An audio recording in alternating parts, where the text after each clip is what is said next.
நீதிநெறி கதைகள். கதையோட தலைப்பு தங்கம் தரும் மாமரம். வாங்க கதைக்குள்ள போகலாம். கதிரேசனும் ருக்மணியும் கணவன் மனைவி. ருக்மணி வீட்டு இல்லத்தரசி, கதிரேசன் மாட்டு வண்டி ஓட்டுவாங்க. இந்த ருக்மணி இருக்கிறாங்களே, பார்க்கறதுக்கு தான் சாதுவா தெரிவாங்க. ஆனா பாவம் அவங்களோட கணவன் இவங்க கிட்ட பயந்து பயந்தே தான் இருப்பாங்க. தினம் தினம் அவ்வளவு கோபப்படுவாங்க. எனக்கு இந்த பணமெல்லாம் பத்தாது, இன்னும் பணம் கொண்டு வாங்க, இன்னும் பணம் கொண்டு வாங்க. நாம் எப்போதான் பணக்காரங்களாக போகிறோமோ தெரியல. நம்ம 2 பேத்துக்கும் கல்யாணமாகி எத்தனை வருஷங்கள் ஆகுது. ஆனாலும் நாம் 2 பேரும் இப்படியே தான் இருக்கிறோம். நம்மளோட குழந்தைங்களும் வளர்ந்துட்டாங்க. ஆனால் நமக்குள்ள எந்த ஒரு மாற்றமுமே இல்லையே. வசதியான வாழ்க்கையை வாழ்ந்ததே கிடையாது. இப்படியே எத்தனை நாட்கள் தான் ஓட்டுறது? இதுக்கு அப்புறமும் நான் இப்படி இருக்க மாட்டேன். நீங்கள் பணம் அதிகமாக கொண்டு வந்து தான் ஆகணும்.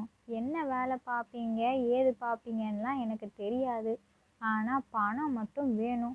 இப்போ உள்ள காலத்துக்கு எவ்வளோ செலவாகுது தெரியுமா? நீங்கள் அதே சம்பளத்திலேயே உட்காந்துட்டு இருந்தீங்கன்னா என்ன பண்ணுறது? நம்ம குடும்பத்தையும் நம்ம கவனிக்கணும்ல. அது போக சேர்த்து வைக்க வேண்டியதெல்லாம் இருக்குது.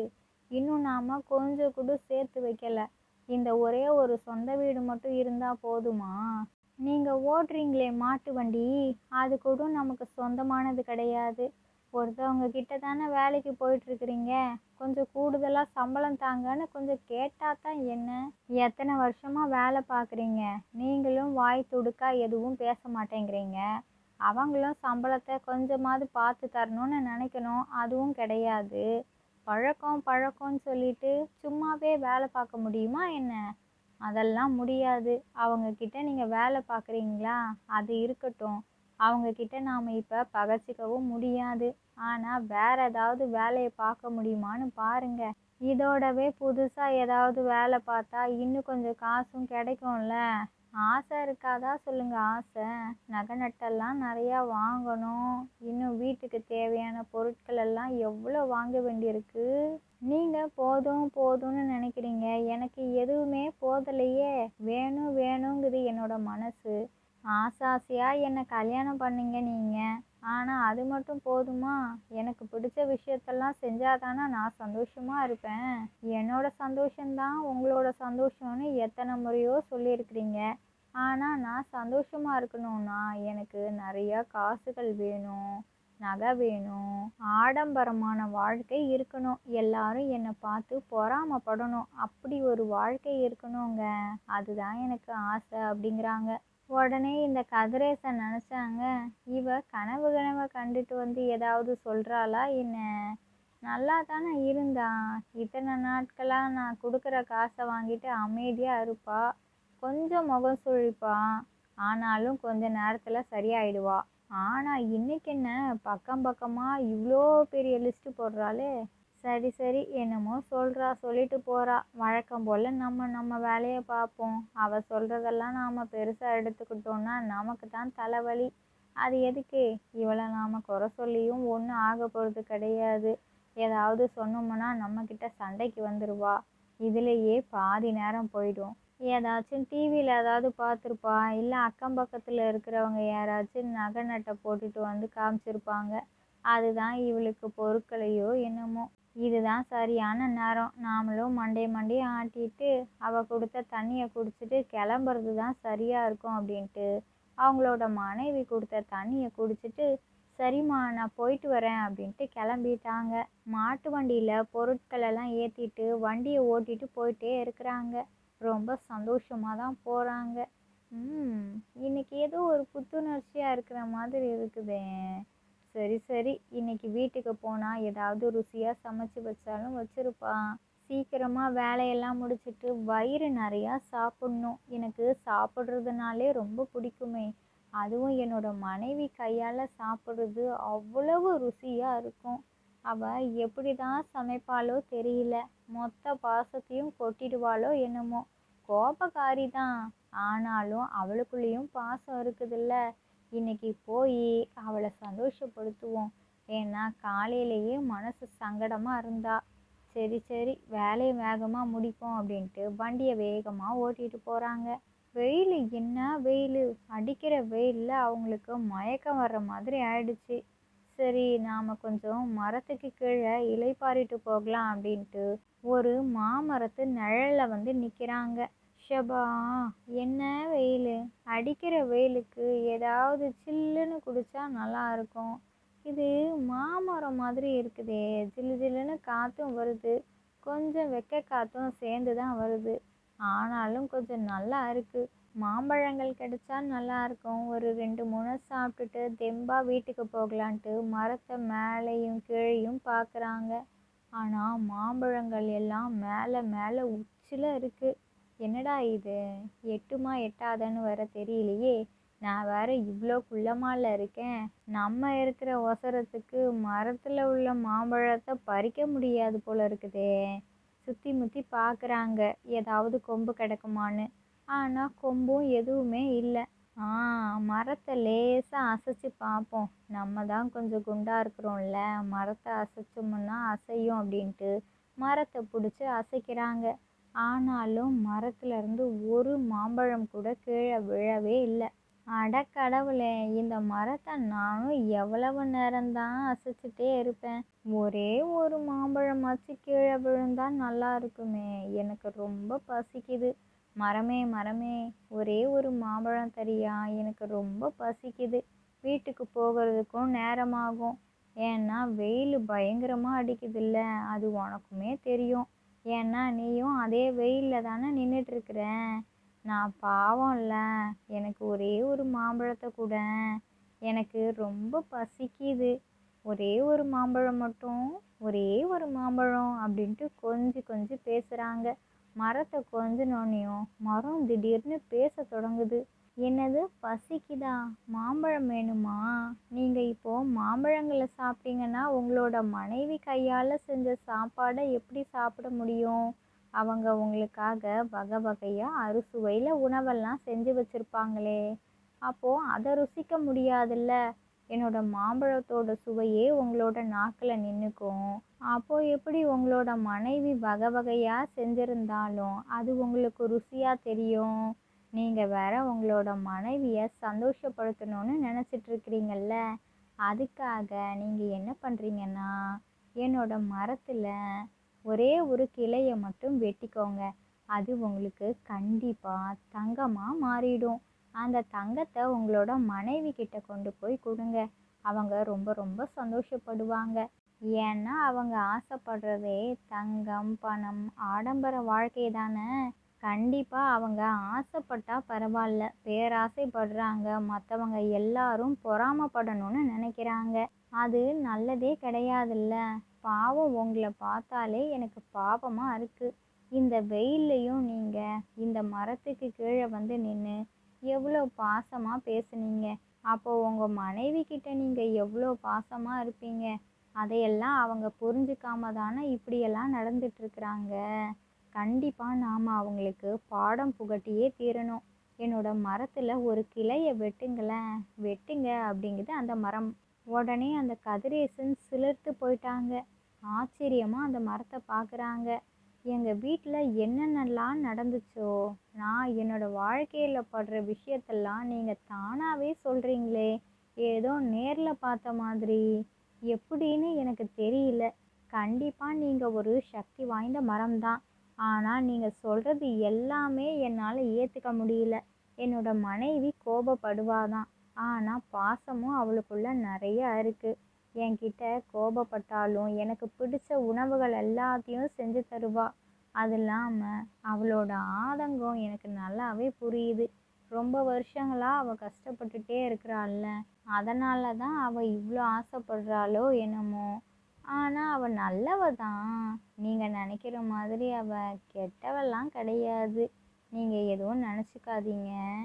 சரி, நீங்கள் உங்களோட மரத்துலேருந்து மாம்பழங்களை தரலன்னா கூட பரவாயில்ல. என்னோட மனைவியை பற்றி நீங்கள் தவறுதலாக எதுவும் பேச வேண்டாம். சரி, நான் போயிட்டு வரேன் அப்படின்ட்டு கிளம்பிட்டாங்க. வீட்டுக்கு போனதும் கதிரேசன் அவங்கக்கிட்ட உள்ள பணத்தெல்லாம் அவங்களோட மனைவி கிட்ட கொடுக்குறாங்க. என்னது இது? என்ன பணம் எடுத்துட்டு வந்திருக்கிறீங்க? நான் இன்னைக்கு காலையில சொன்னனே, அவ்வளோ படிச்சு படிச்சு சொன்னனே, உங்களுக்கு ஏறவே இல்லையா? நிறையா பணம் வேணும்னு தானே சொன்னேன். எனக்கு நகை நட்டெல்லாம் வாங்கணும்னு ஆசையா இருக்குதுன்னு சொன்னேன்ல. ம். அது எல்லாத்தையும் இந்த பணத்தால வாங்க முடியுமா? முடியவே முடியாது. நீங்க எப்போ வீட்ல இருந்து வெளியில கிளம்புனீங்களோ, அப்பத்துல இருந்து நான் கோபத்துல தான் இருக்கிறேன். ஒரு வேலையும் பார்க்கல. இன்னைக்கு சமையல் எதுவுமே செய்யல. சாப்பாடே இன்னைக்கு கிடையாது. நானும் பட்னி தான். எல்லாரும் பட்னி கிடக்க வேண்டியது தான். பணம் கொண்டு வாங்க. அப்போதான் நான் உங்களுக்கு பிடிச்ச மாதிரி எல்லாமே செய்வேன். இல்லைன்னா எதுவும் கிடையாது. நீங்கள் வெளியிலேயே சாப்பிட்டுக்கோங்க. தினம் தினம் நான் இப்படியே சரியாயிடுவேன் சரியாயிடுவேன்னு நினச்சி தானே நீங்களும் அப்படியே சரி சரின்னு போயிட்டே இருக்கிறீங்க. இதெல்லாம் எத்தனை நாளைக்குன்னு நீங்கள் நினச்சிங்க? அது எதுவும் கிடையாது. இதுக்கப்புறமும் நான் அப்படியே சரி சரின்னு போனேன்னு வச்சுக்கோங்களேன், நமக்குன்னு சேமிப்புக்கு ஒன்றும் கிடையாது. எனக்கு ஆடம்பர வாழ்க்கை வேணும்னு சொன்னது சொன்னது தான். எனக்கு வேணும்னா வேணும். நீங்கள் இப்போவே கிளம்புங்க. சாயங்காலம் வரும்பொழுது நிறையா பணத்தோட வாங்க அப்படின்ட்டு அவங்களோட கணவனை அனுப்பி வைக்கிறாங்க. பாவம் அந்த கதிரேசன் ரொம்ப ரொம்ப சந்தோஷமா இருந்தாங்க. அந்த மரம் அவ்வளோ சொல்லியும் கேட்காம மரத்துக்கிட்ட அவங்களோட மனைவி நல்லவங்க அப்படின்னெல்லாம் சொல்லிட்டு வீட்டுக்கு வந்தா இவ்வளோ பெரிய இடி விழுந்த மாதிரி விழுந்துருச்சு. இப்போ நான் எங்கே போகிறது, என்ன பண்ணுறது? அவ கேட்குற அளவுக்கு பணமெல்லாம் எங்கே கிடைக்கும்? கடவுளே! அந்த மரத்துக்கிட்ட நான் இப்போ திரும்பி போனேன்னா அந்த மரம் என்னை என்ன நினைக்கும்? தப்பாக தானே நினைக்கும். நான் அந்த மரத்துக்கிட்ட போகலை. சரி, நாம் அமைதியாகவே போய் அந்த மரத்துக்கு கீழே உட்காரலாம் அப்படின்ட்டு நினைக்கிறாங்க. ஆனால் மரத்துக்கு கீழே உட்காரவும் மனசில்ல. இவ்வளோ பெரிய கஷ்டத்தில் நாம் நிம்மதியாவா உட்கார முடியும்? சரின்ட்டு அமைதியாக நின்றுட்டுருக்குறாங்க. அந்த மரத்துக்கு எல்லா விஷயமும் புரிஞ்சிருச்சு. உடனே அந்த மாமரம் சொல்லுது, நான் தான் சொன்னேன்ல, நீங்கள் கேட்காம நீங்கள் பாட்டுக்கு போனீங்க. இப்போ பாருங்க, உங்களுக்கு எவ்வளோ பெரிய கஷ்டம், என்னென்ன நடந்துச்சுன்னு எனக்கு நல்லாவே புரியுது. இப்போவாச்சும் நான் சொல்கிறத கேளுங்க. என்னோட மரத்துலேருந்து ஒரு கிளையை வெட்டுங்க. கண்டிப்பாக அது தங்கமாக மாறும். நம்பிக்கை இருக்கா இல்லையா? நான் அவ்வளோ பேசுனதெல்லாம் நடந்துச்சுல்ல, இது மட்டும் நடக்காதா என்ன? வெட்டுங்க. நான் உங்களுக்கு அதே மாதிரி மாற்றி தரேன். உங்களோட மனைவி கிட்ட கொண்டு போய் தாங்க. அதுக்கப்புறம் பாருங்க. வாங்க கதிரேசன், வாங்க. என்னோட மரத்துலேருந்து ஒரே ஒரு கிளையை மட்டும் வெட்டிக்கோங்க அப்படிங்குது. சரி சரி, நீங்கள் சொல்கிற மாதிரியே நான் கேட்குறேன் அப்படின்ட்டு கதிரேசனும் அந்த மாமரத்துலேருந்து ஒரே ஒரு கிளையை மட்டும் வெட்டுறாங்க. வெட்டின உடனே அந்த கிளை தங்கமாக மாறிடுச்சு. ஆச்சரியம் தாங்க முடியல. ஆமாம் ஆமாம், நீங்கள் சொன்ன மாதிரியே உங்களோட மரத்தில் உள்ள கிளையை வெட்டின உடனே அது தங்கமாக மாறிடுச்சே. இப்போ நான் என்னோட வீட்டுக்கு போனேன்னா என்னோட மனைவி கோபப்படுவாங்களா சந்தோஷப்படுவாங்களா அப்படின்ட்டு மரத்துக்கிட்டேயே கதிரேசன் கேட்குறாங்க. அதுவா, சந்தோஷமான விஷயந்தான், வீட்டுக்கு சந்தோஷமாக போங்க அப்படிங்குது. சரி சரி மாமரமே, நான் இப்போ எங்கள் வீட்டுக்கு புறப்படுறேன் அப்படின்ட்டு அவங்க வெட்டி வச்ச தங்க மாங்கிளையை எடுத்துட்டு அவங்களோட வீட்டுக்கு கிளம்பிட்டாங்க. அவங்களோட மனைவி கிட்ட கொண்டு போய் காமிக்கிறாங்க. என்னதுங்க இது, இவ்வளோ தங்கமா? ஆச்சரியமா இருக்கே. நான் சொன்னதெல்லாம் நீங்கள் செய்கிறீங்களே. சரி சரி, எனக்கு இன்னும் கொஞ்சம் தங்கம் வேணும். இன்னும் இன்னும் இதே மாதிரி நிறைய எடுத்துட்டு வாங்க. இதையெல்லாம் நீங்கள் முன்னாடியே செஞ்சுருந்தீங்கன்னா உங்கள் மேலே நான் கோபமே பட்டிருக்க மாட்டேன்ல. சரி சரி, நாம் பேசிகிட்டே இருக்க வேண்டாம். நான் சமையலுக்கான வேலையை பார்க்குறேன். நீங்கள் இன்னும் கொஞ்சம் தங்கம் போய் எடுத்துட்டு வாங்க. சீக்கிரம் போங்கங்க, போங்க. இன்னும் வேணும் எனக்கு. கிளம்புங்க அப்படின்ட்டு அனுப்பி வைக்கிறாங்க. சரி சரி, நான் கிளம்புறேன் அப்படின்ட்டு கிளம்புறாங்க. திரும்பவும் அந்த மாமரத்துக்கிட்டேயே வராங்க. என்னாச்சு? ஏன் இவ்வளோ சோகமாக வரீங்க தலையை தொங்க போட்டுட்டு? நல்லா தானே போனீங்க. இப்போ எதுக்கு இவ்வளோ சோகம்? இன்னும் இன்னும் இன்னும் நிறையா தங்கம் வேணும்னு தானே கேட்டாங்க. ம். வாங்க வாங்க, என்னோட மரத்தில் உள்ள கிளைகளெல்லாம் வெட்டுங்க. தங்கமாக மாறும். அவங்களோட பேராசை அவங்கள என்ன செய்ய போகுதுன்னு பாருங்க. வாங்க வந்து வெட்டுங்க அப்படிங்கிறாங்க. சரி சரி, இதோ வரேன் அப்படின்ட்டு மாமரத்தில் உள்ள இன்னொரு கிளையவும் வெட்டுறாங்க. அதுவும் தங்கமாக மாறிடுச்சு. இதை எடுத்துட்டு போங்க. இப்போ அவங்களோட எல்லா பேராசையும் மாறப்போகுது. உங்களோட சொல் பேச்செல்லாம் கேட்பாங்க. நல்லவங்களா மாறிடுவாங்க. குடும்பத்தில் சந்தோஷம் நிறைய போகுது. சந்தோஷமா போங்க கதிரேசன். இந்த தங்க கிளையை எடுத்துட்டு அப்படின்ட்டு அந்த மரம் திரும்பவும் அவங்கள வழி அனுப்பி வைக்கிது. இந்த கதிரேசனும் அந்த தங்க மாங்கிளையை எடுத்துட்டு அவங்களோட வீட்டுக்கும் வந்துட்டாங்க. என்னை மன்னிச்சிருங்கங்க, மன்னிச்சிருங்க. இதுக்கப்புறம் நான் இப்படி பேராசையெல்லாம் படவே மாட்டேன். ஆடம்பரமான வாழ்க்கை வேணும்னு ஆசைப்பட்டேன்ல, நீங்களும் அதை நிறைவேற்றினீங்க. ஆனால் அதில் எவ்வளோ பெரிய ஆபத்துன்னு நான் இன்னைக்கு தான் சந்தித்தேன். அடுத்தவங்களோட மனசை நோகடிக்கக்கூடாது, மற்றவங்களுக்கு நம்ம மேலே பொறாமை வர்ற அளவுக்கு இருக்கக்கூடாதுன்னு நல்லாவே புரிஞ்சுக்கிட்டேன். முதல்ல என்னை மன்னிச்சிட்டேன்னு சொல்லுங்கங்க, இல்லைனா எனக்கு நிம்மதியே வராது. ஒரே ஒரு முறை சொல்லிடுங்களேன் மன்னிச்சிட்டேன்னு. சொல்லுங்கங்க, சொல்லுங்க அப்படிங்கிறாங்க. என்ன, எதுக்கு நான் உன்னை மன்னிக்கணும்? நீ என்ன பண்ண? விஷயத்த சொல்லுமா, எனக்கு ஒன்றுமே புரியல அப்படிங்கிறாங்க கதிரேசன். அதுக்கு உடனே ருக்மணி சொல்ல ஆரம்பிக்கிறாங்க. நீங்கள் எனக்கு தங்க கிளையை கொடுத்துட்டு போனீங்கல்ல, அதுக்கப்புறம் ஒரு மணி நேரம் இருக்கும். வயசான ஒரு பாட்டி ஒருத்தவங்க வந்தாங்க. சாப்பிட்றதுக்கு ஏதாச்சும் கிடைக்குமான்னு கேட்டாங்க. நான் வேற இன்னைக்கு காலையிலேருந்து சமைக்கவே இல்லைல்ல, அதனால் சாப்பிட்றதுக்கு எதுவுமே இல்லை பாட்டின்னு சொன்னேன். அதுக்கு அந்த வயசான அம்மா, அட என்னம்மா நீ இப்படி பொய் சொல்லிட்டு இருக்கிற? உன்னை பார்த்தா எவ்வளோ வசதியானவங்க மாதிரி தெரியுது.